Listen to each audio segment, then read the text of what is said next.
माऊली, आज तुझी मला प्रकर्षाने आठवण झाली बघ। आज सकाळी लहान मुलांनी आमच्या देवाची पूजा केली। त्यांनी लाल फुलं वाहण्याच्या ऐवजी पांढरी फुलं वाहिली।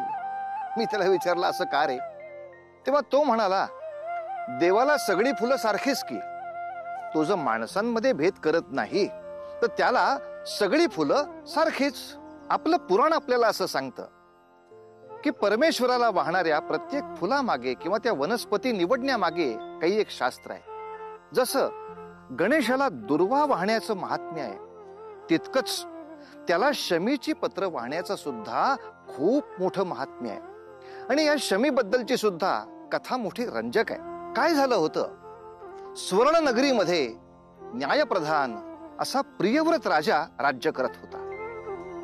एके दिवशी त्याच्या दरबारात न्याय मागण्यासाठी अनेक लोक हजर झाले। मला कोणाचे काहीही ऐकून घ्यायचे नाही महाराज, आणि असे कुणीही समजू नये की मला संपत्तीचा मोह आहे।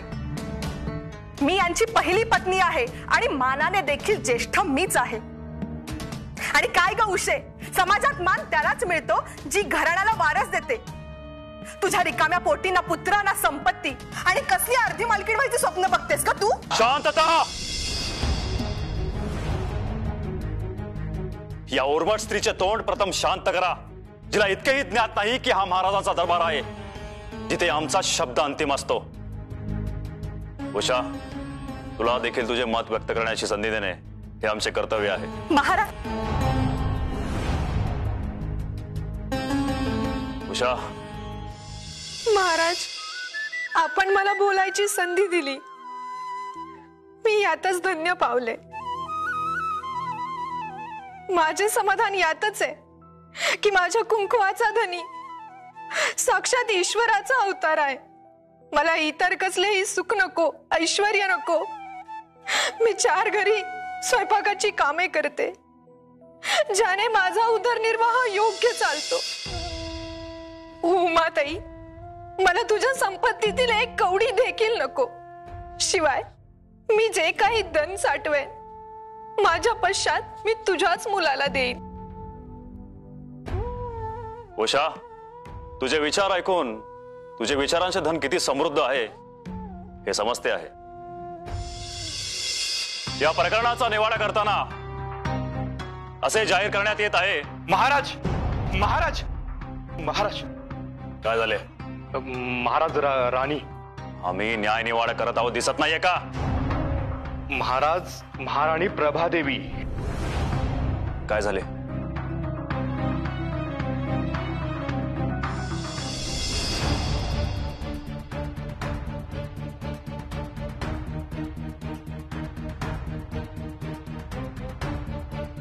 प्रधानजी,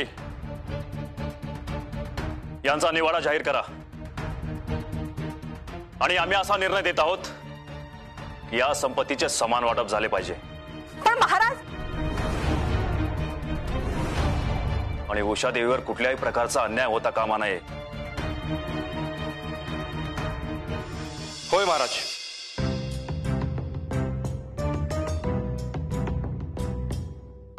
महाराजांनी आता जो न्यायनिवाडा केलाय तो स्वतःच्या घरात पण राबवायला हवा ना।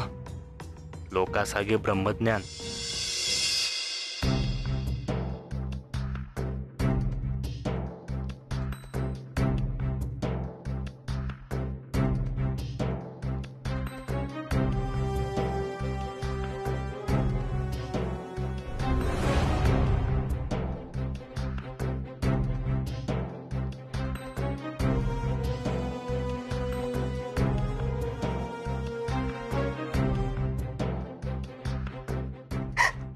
आता तिकडे उभी राहून अश्रू गाळू नकोस।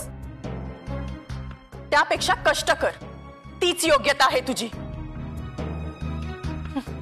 कुठल्या जन्मीचे पाप म्हणून ही अवदसा माझ्या नशिबी आली।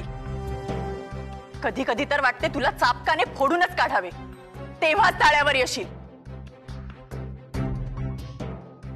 वा महाराणी वा, आज आपण दाखवून दिलेत की राजघराण्याचे दोर हे आपल्याच हाती का असावेत ते।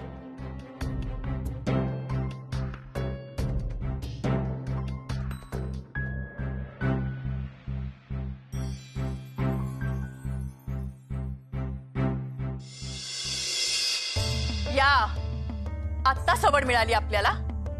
आपली गर्भार महाराणी जिवंत आहे की गेली निजधामी याचेही भान नाही आपल्याला? काहीही बोलू नका तुम्ही माझ्याशी. या राज्याला वारस मीच देऊ शकते,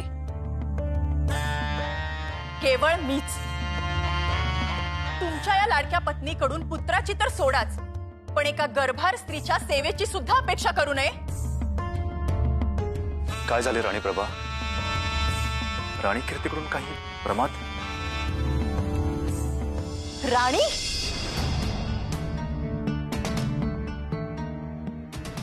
महाराज, तुम्ही अजूनही तिला राणी म्हणता? स्त्री असून जिची माता होण्याची पात्रता नाही, तिला तुम्ही अजूनही राणी म्हणता? अहो महाराणी, ह्या अवस्थेत असत रागा करणे बरे नाही. हा, तुम्ही शांत व्हा पाहू आधी. अगं ए कीर्ती, अगं अशा अवस्थेत स्त्रीचे डोहाळे पुरवायचे असतात. महाराज, महाराणींना खीर खायची इच्छा झाली होती म्हणून आम्हीच तिला सांगितले, तर महाराणींना खीर देण्याच्या ऐवजी तिने स्वतःच खीर खाल्ली. बिचाऱ्या महाराणी. नाही महाराज, हे सत्य नाही. अहो, तुम्ही मला जाणता, तुम्ही ओळखता ना मला. तू एकही शब्द बोलू नकोस. महाराज, महाराज, हिच्या कुकर्मामुळे जर राज्याच्या वारसाला काहीही आबाळ झाली तर मी तुम्हाला क्षमा करणार नाही. महाराज, हिची छाया देखील माझ्यावर पडायला नको. तू निघून जा, निघून जा इथून. मी तुला निघायला सांगितलं. अगं ए कीर्ती, महाराणींनी सांगितलं ना तुला जा म्हणून. अगो किती वेळा सांगायचं? काय कशी आहेस ग तू? काहीच कसं वाटत नाही ग तुला? चल निघ.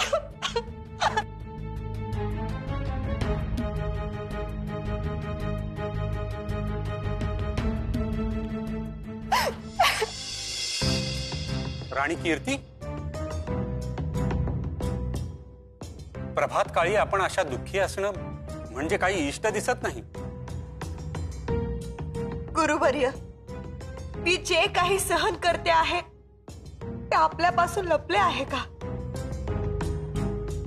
माझा असा काय अपराध आहे की माझ्या नशिबी हे भोग आले आहेत? श्री गजानन माझी का परीक्षा बघत आहे गुरुवर्य? राणी, जे काही घडते आहे ते मलाही दिसते आहे आणि त्या श्री गणरायालाही. आपण त्याच्यावर मनोभावे श्रद्धा ठेवावी, तो योग्य तोच निवाडा करेल. पाहिलं मंडळी, सज्जन व्यक्तीचा मार्ग हा नेहमी खडतर आणि काटेरीच का असतो हे एक न उलगडणारं कोड आहे. आता पहा ना, राणी कीर्ती ही महाराजांची प्रथम पत्नी, अतिशय सद्गुणी, मन मिळावू, समंजसपणाचा अगदी महामेरू, सगळ्यांच्या मनामध्ये घर करणारी. पण बिचारीच्या नशिबी फक्त नरक यातना. हो, नरक यातना. का? तर ती केवळ अपत्य प्राप्ती करू शकत नव्हती म्हणून. केवळ ह्याच एका कारणासाठी तिचं मन कोणी ओळखू शकलं नाही मंडळी. असो, असेच दिवस पुढे गेले आणि महाराणी प्रभानं अत्यंत गोंडस अशा बालकाला जन्म दिला. सगळ्या राज्यामध्ये आनंदाचं, उत्साहाचं वातावरण भरलं होतं. राणी कीर्ती सुद्धा एवढी आनंदली होती जणू काही तिनंच एखाद्या पुत्राला जन्म दिला असावा. आज त्या राजपुत्राचा नामकरण सोहळा आहे आणि किती मनापासून तयारी केलीये त्या राणीनं, राणी कीर्तीनं. किती वेळा सूचना द्यायच्या तुम्हास? अद्याप भोजनाची व्यवस्था झाली नाही. मोठमोठे राजे महाराजे येणार आहेत. जा, त्वरित सारे काही संपन्न झाले पाहिजे. जा. बरं, आता तुम्ही सांगा, जिथे सोहळा होणार आहे तिकडे सर्व काही सजावट झाली आहे का? सनई चौघडे, अत्तर आणि पुष्प, सवाष्णींना द्यायला खण आणि नारळ. अहो राणी कीर्ती, आपल्या आदेशानुसार सारे काही सुस्थितीत मांडून झाले आहे. कधी एकदा हा सोहळा अनुभवती असं झालं आहे मला.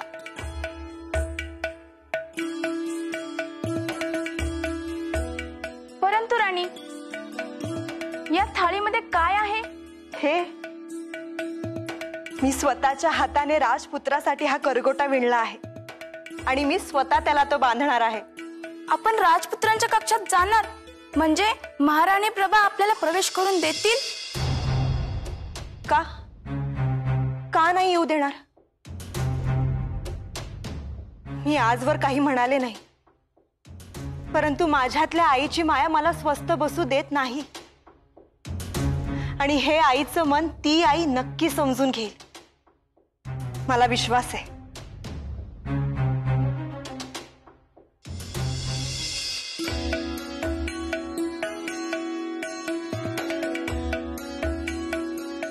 अगं बाई, महाराणी, या आरशाला एवढं सौंदर्य पाहायची सवय देखील नसेल हो. कुठल्याही क्षणी तडा जाईल असेच वाटते. महाराणी,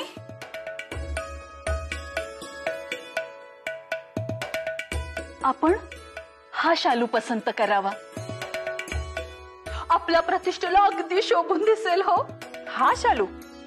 छे, अगं वनमाला, तुझी मती आणि दृष्टी तुझ्या वयानुसारच सरत चालली आहे. दुसरा एखादा दाखव. हो हो, तसाही हा माझ्या मनात इतका भरलाच नव्हता. राहू दे. हा पहा महाराणी, हा शालू नेसल्यावर जेव्हा आपण सभेत प्रवेश कराल ना, तेव्हा बघाच सगळ्यांच्या नजरा फक्त तुमच्यावर असतील. बाकी महाराणी, राजपुत्र कुठे दिसत नाहीयेत. म्हणजे सोहळ्याची घटिका समीप आली आहे ना, म्हणून मनात विचार आला. वनमाला, तू त्यांची चिंता करू नकोस. त्यांची निद्रा अजून चालू आहे. आणि एक गोष्ट लक्षात ठेव, हा सोहळा महाराणी प्रभा यांच्या पुत्राच्या नामकरणाचा आहे. त्यामुळे तो तेव्हाच सुरू होईल जेव्हा तिची इच्छा असेल. अतिथींना बसू दे, प्रतीक्षा करेल. महाराणी, क्षमा साहेब. महाराणी, अहो मी तर ऐकलंय ती कीर्ती म्हणे खूप थाटामाटा सज्ज झाली या सोहळ्यासाठी. अशी करंटी स्त्री, मी तर तुम्हाला सांगते, तिच्या मनात दुस्वासच असणार आहे आपल्या राजपुत्रासाठी. प्रेम वगैरे काही नाही या तिच्या मनात. ऐक, काय झाले? अहो महाराणी, आज सकाळपासूनच माझा हा उजवा डोळा खूप फडफडतोय हो. देवा, हा कसला अपशकुन तर नसेल ना महाराणी? ऐक, सकाळ करतोय हा.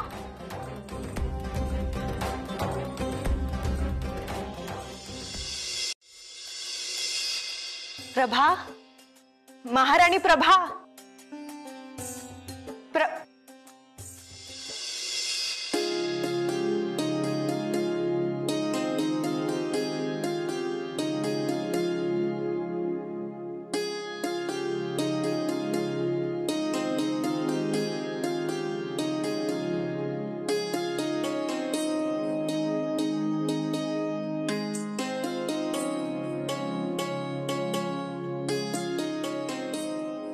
महाराणी प्रभा, महाराणी प्रभा.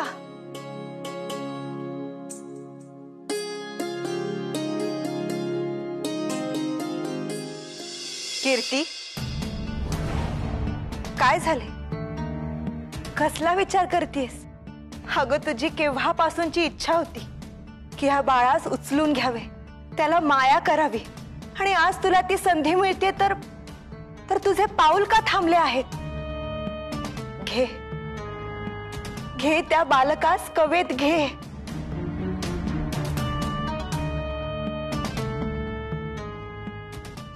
थांब कीर्ती, भावनेच्या आहारी जाऊ नकोस. हा पुत्र तुझा नाही, आणि जर तू याला स्पर्श करण्याचा प्रयास जरी केलास तर ते प्रभाला आवडणार नाही.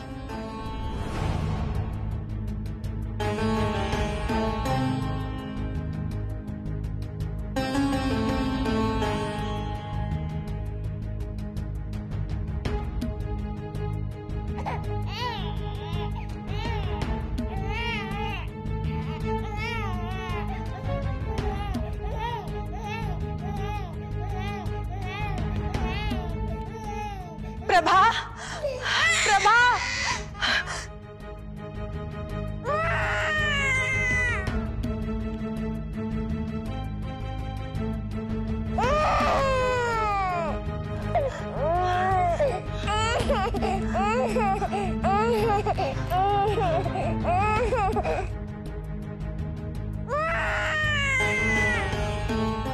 आणि इकडे प्रभा अगं चांडाळणी वर बदल गेली तुझी माझ्या कक्षात नजर चोरून आलीस आणि माझ्या पुत्राला स्पर्श केलास महाराज अगं प्रभा माझं ऐकून तर घे महाराज बाहेर किती अतिथी आलेले आहेत आणि हा काय अखंड तांडव ते तुम्ही तुमच्या लाडक्या पत्नीसच विचारा महाराज माझ्या पुत्राला विष देऊन जीवे मारण्याचा प्रयत्न करत होती ईश्वराची कृपा म्हणून मी आज वेळेवर आले नाहीतर आज माझा पुत्र प्रभा हे किती हीन आरोप करते आहेस तू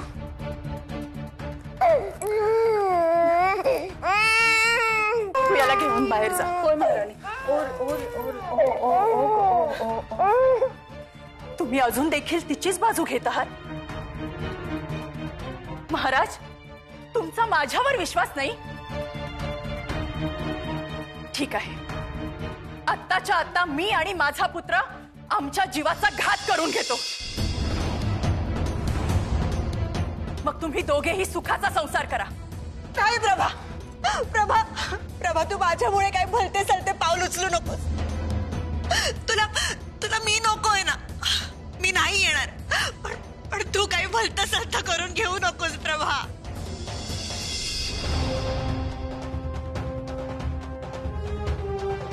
ठीक आहे महाराज मी या महालात थांबेन पण आपण मला शब्द द्या आजपासून ही महामाया माझ्या दृष्टीसमोर दिसणार नाही या महालात देखील तिला कुठलेही स्थान नसेल दासींच्या दालनात तिला पाठवण्यात यावे